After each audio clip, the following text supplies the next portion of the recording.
Saya kerjanya bikin nasi kuning, bikin masjid. Saya nggak peduli orang mau aliran ini, aliran ono, gue kagak ngerti. Iya kan, gue kagak ngerti. Yang penting gue sadakoh, ya kan, gue bikin masjid, dah gue jalan pokoknya.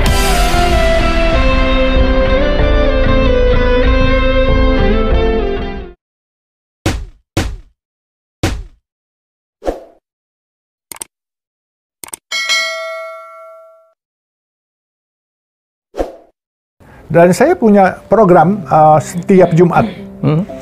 Jumat Bahagia bersama Baba Alun di Masjid Desari Baru. Jadi setiap Jumat kami ngumpulkan anak yatim 100-200 orang, kami ajak makan habis sholat Jumat, terus kami sawer buat mereka jajan. Wah, mereka happy anak Duitnya yatim. dari mana, Pak? Alhamdulillah dari kantong pribadi, nggak minta dari orang. Alhamdulillah, bukan ria, bukan sombong, bukan apa. Kami punya sedekah belum cukup, Pak Helmi. Iya kan.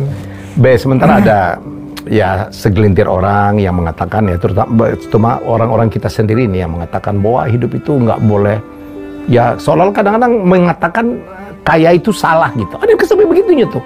Yang penting ibadah itu yang lebih penting. Menurut Pak Yusuf gimana? Saya semalam bicara sama yang punya pesantren Kerapiak, Habib Hilal. Ya.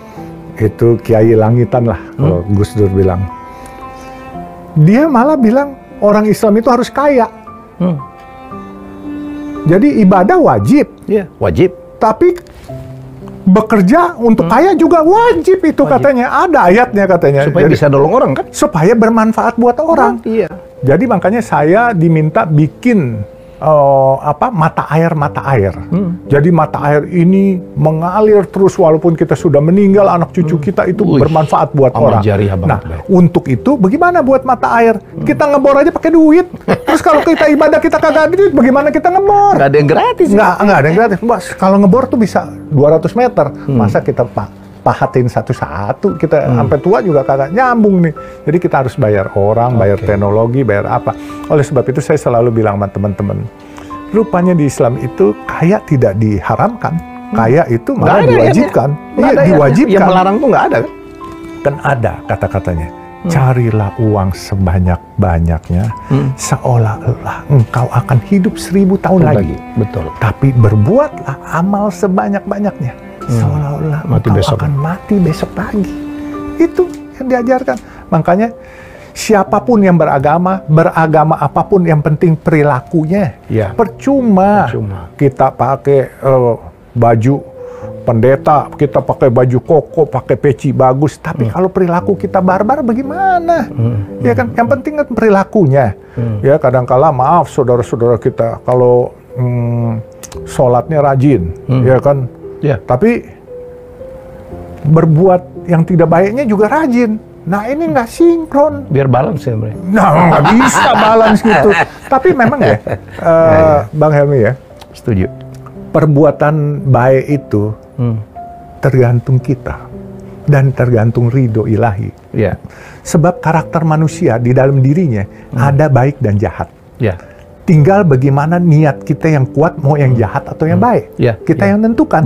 Tapi begitu kita tentukan, ada ridho ilahi. Kalau enggak ridho hantu nanti. Kalau ridho hantu pasti jahat. Kalau ridho ilahi, oh ya kamu baik, pasti dituntun baik. Dan juga harus lagi, manusia tuh udah ada garis takdirnya, kodratnya udah ada. Babe percaya betul ya? Percaya. Udah ditulis tuh ya? Sudah ditulis. Kita mau jadi apa aja sudah ditulis.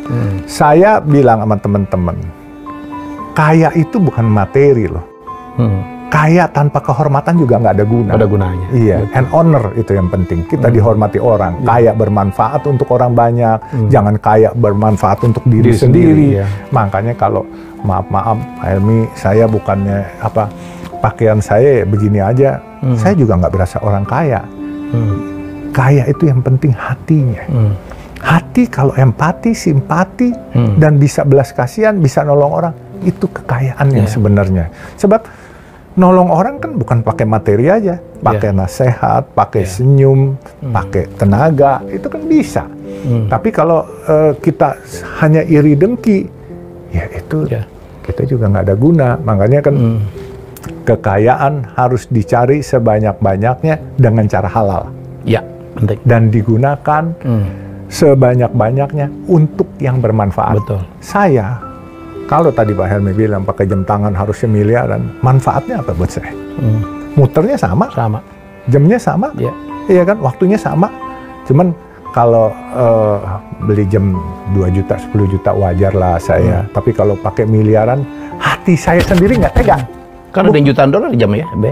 Waduh, saya lihat teman saya, ada yang beli 500 miliar jam, 1,5 triliun. Ada. Itu kalau ketemu orang diangkat mulut tuh, biar dilihat orang. Dipotong kali. Ya. Terus ada satu teman yang saya nggak habis pikir, beli jam tangan 30 miliar, duitnya minjem dari bank.